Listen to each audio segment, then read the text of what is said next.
Dia belum pernah melihat pria seperti ini sebelumnya, dia sangat galak di luar. Tapi sebenarnya dia adalah pekerja konstruksi, karena kata bos satu pukulan palu adalah $80. Jadi dia menggedor tembok dari pagi sampai malam. Ketika capek, dia ke atap gedung untuk makan, tangan sudah banyak lecet tetapi dia tidak peduli. Karena memukul tembok sangat brutal, jadi orang memanggil dia, Frank. Ada berapa orang karena dia kerja dari pagi sampai malam, jadi mereka tidak dapat gaji tinggi. Jadi sering datang untuk cari masalah sama dia, tetapi dari dulu sampai sekarang dia tetap tidak peduli dengannya. Menghadapi Frank, yang lain merasa mereka tidak punya harga diri.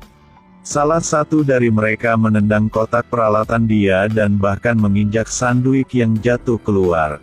Menghadapi orang-orang ini, Frank akhirnya marah. Tapi dia hanya mencengkeram palu di tangannya. Saat jam istirahat siang, Frank sendirian duduk di atap gedung. Karena makanan dia hari ini diinjak sama orang lain. Jadi dia hanya bisa duduk untuk istirahat. Tiba-tiba ada satu teman dia datang. Orang ini juga sering diancam sama yang lain. Dia juga setuju dengan Frank.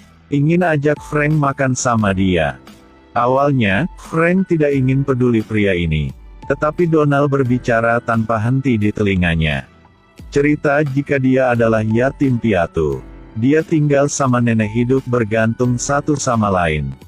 Samduik adalah makanan yang disiapkan sama nenek dia. Roti adalah satu-satunya yang tersisa. Frank tidak punya pilihan selain mengambil rotinya. Tetapi sesuatu yang tidak terduga terjadi, sepotong roti itulah yang menyelamatkan hidup pria ini. Sampai malam, beberapa pekerja pergi ke bar untuk minum. Pria yang botak memberitahu jika dia punya banyak hutang. Membutuhkan banyak uang untuk segera selesaikan masalahnya. Waktu istirahat makan siang hari berikutnya, ketika mereka berdua sedang berbicara. Mereka memutuskan untuk merampok di malam hari itu. Untuk datang ke kasino mencari keberuntungan. Tapi semua itu terdengar oleh Frank yang duduk di samping.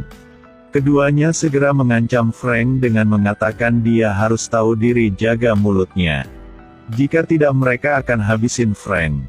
Pada saat itu, satu pekerja mengalami kecelakaan, lengannya patah. Bahwa orang ini akan berpartisipasi dalam kegiatan malam ini, karena kekurangan orang. Mereka hanya bisa ajak Donald. Agar tidak diganggu lagi, dia hanya bisa setuju. Malam itu mereka datang ke tempat judi punya gangster. Satu tembakan membunuh satu penjaga. Lalu kendalikan semua orang di sana. Lalu suruh Donald ambil duit.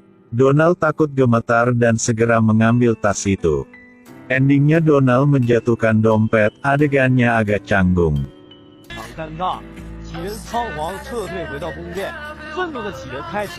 Hei bocah, saya sudah mengingatmu. Mereka langsung kabur, sampai kembali ke lokasi konstruksi. Semua orang marah dan memukul Donald, mereka tahu jika para gangster menemukan Donald. Informasi mereka akan diungkapkan oleh Donald, jadi mereka ingin habiskan nyawa dia. Karena seperti itu, mereka baru mempertahankan hidup mereka. Mereka seret Donald ke atas. Melemparkan dia ke tangki pencampur semen, Donald memohon orang-orang, dia tidak mau mati. Tetapi orang-orang itu sama sekali tidak tertarik dengan permohonan Donald. Pada saat itu di belakang mereka, satu suara bergema. Saat itu, Donald dilempar ke tangki pencampur semen. Donald tidak berhenti memohon pengampunan, ketika dia putus asa. Satu orang muncul, semua orang menoleh untuk melihat. Ternyata orang itu adalah Frank, beberapa orang ingin memukul Frank. Tetapi Frank yang cari mereka duluan. Pria botak ingin mengeluarkan pistol dan menembak Frank. Tidak menyangka.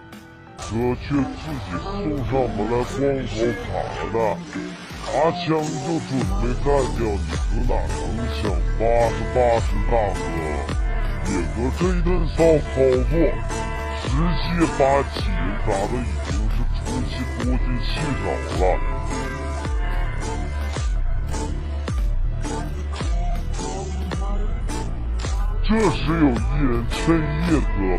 Setelah beberapa gerakan, Frank menjatuhkan semuanya. Ketika Frank tidak memperhatikan, salah satu pria bersenjata menjatuhkan palu. Frank segera berbalik dan bersembunyi di balik pilar, mengintip lawannya. Orang itu sudah menembak habis semua pelurunya, sekarang dia tidak peduli dengan rekan-rekannya yang tergeletak di tanah. Segera berbalik dan lari, pria botak itu teriak memanggilnya. "Sini bantu saya, mau ambil pistol untuk melawan kembali." Frank menginjak tangannya, mengambil pistol, yang tadi lari keluar naik ke mobil dan terkena satu peluru. Lalu Frank mengambil palu dan bertanya apa yang terjadi tadi malam. Pria botak mengatakan semua. Frank juga tidak menunggu lama.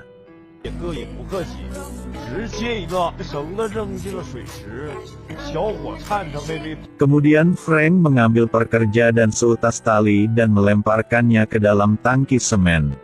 Donald takut merangkak naik ke atas, kemudian dia melihat kantong uang.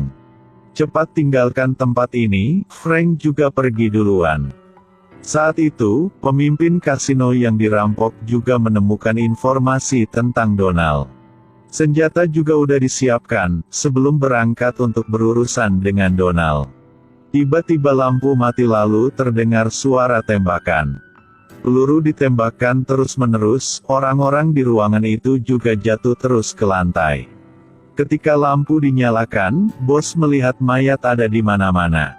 Saat itu Frank diam berdiri di belakang bos. Tidak menunggu dia bereaksi. Dia membunuh pemimpinnya. Setelah berurusan dengan orang-orang ini, Frank keluar dari kasino, luar biasa. Tapi sesuatu yang tidak dia harapkan. Dia pikir tidak ada yang akan mengetahui masalah malam ini. Tapi gerakan dia sudah dilacak oleh orang lain. Hari berikutnya, ketika Frank sedang makan di sebuah restoran, staf restoran tiba-tiba menerima telepon. Tapi panggilan ini untuk menemukan Frank. Dia tahu identitas asli Frank. Jadi sebenarnya Frank adalah siapa?